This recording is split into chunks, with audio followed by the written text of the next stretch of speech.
हिमाचल प्रदेश के किन्नौर जिले की वो घाटी जहां है सांगला, रक्षम और चितकुल जैसे बेहद खूबसूरत गांव जो किसी स्वर्ग से कम नहीं।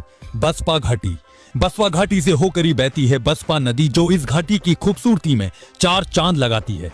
सांगला इस घाटी का सबसे बड़ा गांव है, इसलिए इस घाटी को सांगला घाटी भी कहा जाता है।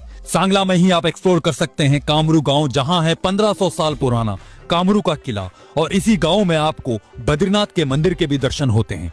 इसके अलावा सांगला में आप दर्शन कर सकते हैं नाग देवता के मंदिर बेरिंग नाग के भी।